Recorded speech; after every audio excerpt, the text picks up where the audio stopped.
And I've been exploited on Pornhub for the past 12 to 13 years. There were 2 videos of me online uploaded by somebody that I was friends with for about 10 years. I have not been able to get justice because there's no laws in my state. I've now turned to advocating and doing this full time because it's changed my entire life. I have PTSD, anxiety, depression, an eating disorder, and a sleeping disorder. I was very suicidal at first, but I've had a lot of help. And there's a lot out there that we can offer to survivors that should know, that they're not alone.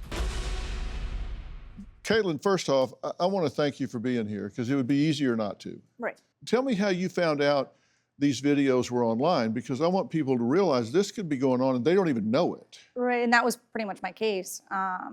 I found out May in 2020, I was over a friend's house and my 2 friends said, hey, remember so-and-so from high school? And I'm like, well, of course I do. He goes, oh, he has an account on Pornhub. And I just looked at my friends, I'm like, I'm on there. And they're like, no, you're not, no, you're not. I said, I agreed to one video. I know he didn't delete it. I know he didn't. I was 18, I'm 32 now. A week later, on May 28th, 2020, my friend sat me down and they said, yep, we searched and the first 2 videos on his account are of you. Okay, and when you say you agreed to it, let's be real clear about this. You didn't agree to make this for dissemination. It was for him. This was for him. He was going to go to college. He said, I'd like to have something to remember you by, blah, blah, blah, blah. Yep. But you didn't agree that, hey, you're going to become a distributor.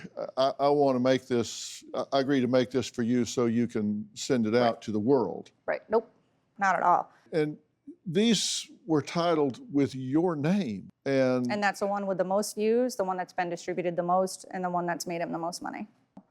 When you looked this up and saw that it was there, and actually it went beyond that one website, it had been picked up other places, and you say it averaged almost 1 million views, all the places that it had been. Over 5 million.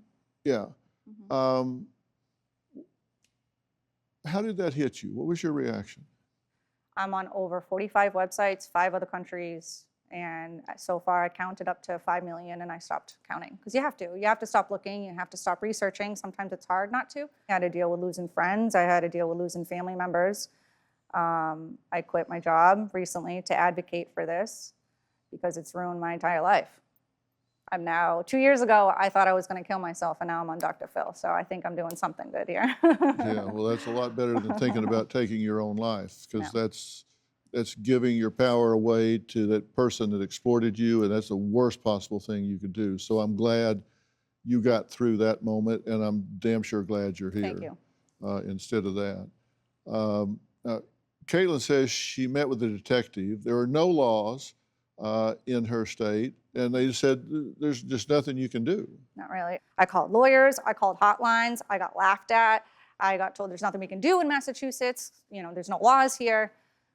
So I was like, I'm not gonna give up. This is still wrong. This is human rights. These are my rights. This is my privacy. My privacy and safety were stolen from me because of this person, because of whatever his reason is, and it doesn't matter.